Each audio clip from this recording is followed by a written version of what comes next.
Hello students of Prendergast Vale. So once again, this is Ms. Tamatopoulou, your geography teacher at Prendergast Vale School. I'm still here down in Exmouth, our little beautiful coastal town by Exeter City. So in our previous video, I talked about coastal erosion, the different types of waves, constructive and destructive.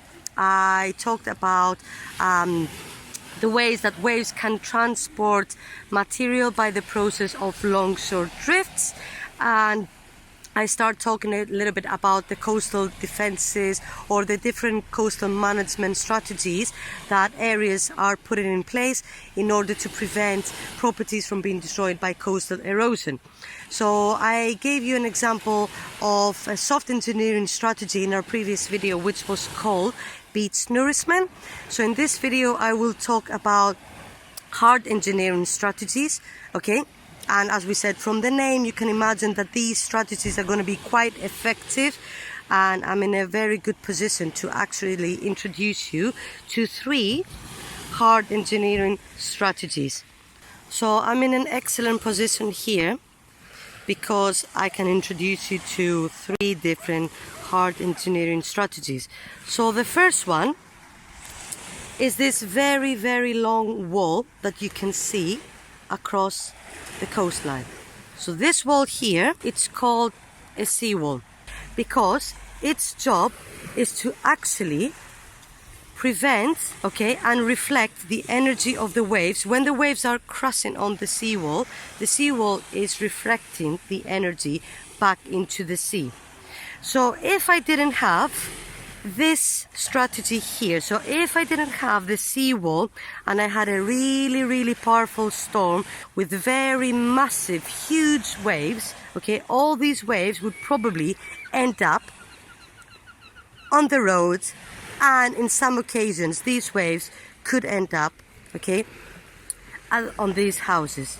So the roads, the houses could be destroyed over time.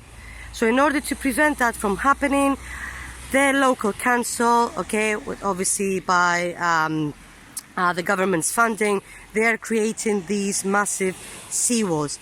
If you have during winter time really, really powerful storms and really powerful waves with a lot of energy, these waves could actually start eroding the base of the seawall, okay?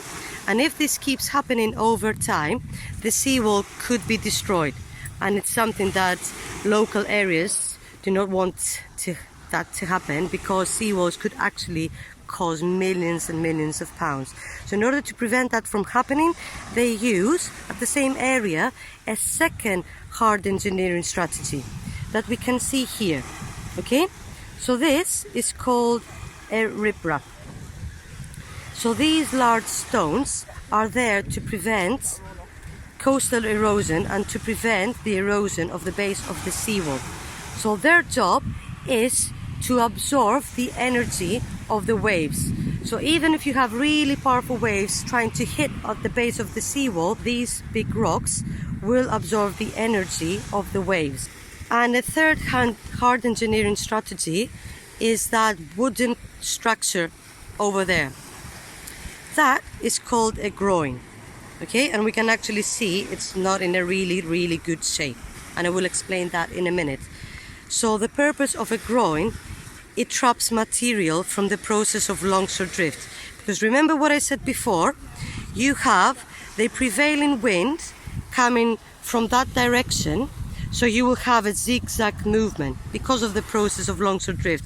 So that means material is being carried away from the other side of the coast towards this side. So basically the job of a groin is to trap that material from being carried away, okay? So this wooden structure traps material over time, and this could create a nice beach. And you can see this is a perfect example, because you can see actually I do have some sand, I do have the formation of a beach at this side of the groin, but at the other side nothing. So now I'm just going to talk quickly about some of the advantages and disadvantages of the hard engineering strategies, and especially the ones that we actually mentioned in this video. So first of all, I'm going to mention, okay, the advantages of a groin. So it traps material. So as we mentioned before, because of the longshore drift, material is going to be carried away from one area to another. But if the material is being trapped here, this eventually will create a nice white beach. And as I mentioned in our previous video, this could actually attract a lot of tourists, okay, and it could boost the local economy. On the other side, these groins are made out of wood, especially this one. You can actually see groins made out of cement, but this one here is made out of wood. So obviously, over time, this will be destroyed by the sea. So technically, it needs to be maintained regularly. And that could cost a lot of money. And obviously, the government would prefer to spend a lot of money, okay, to a coastal defense that could actually be quite effective, okay, and it won't need to be maintained every now and then. So that's why they use riprap and they use seawalls. So seawalls, they are really expensive. They could cost millions and millions of pounds depending on how long the seawall will need to be, and it could cost millions of pounds.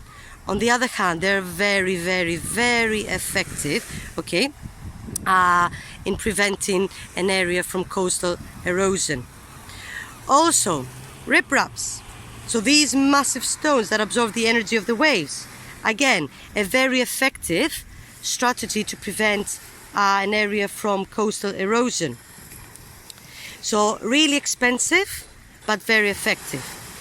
And people, especially local people, okay, and local businesses might argue that these coastal defenses are quite unattractive. So these coastal defenses could actually stop an area from being very touristic, because who would like to go to an area if they have these big stones right in the middle? Prendergast Vale, this is Miss Tamatopoulou, okay, your geography teacher at Prendergast Vale School. So I hope you enjoyed my videos from Exmouth town, our lovely little coastal area. I hope you might use, especially if you're in Key Stage 4, you might use these videos to revise on our topic of coastal management and coastal erosion. I hope you found these quite useful.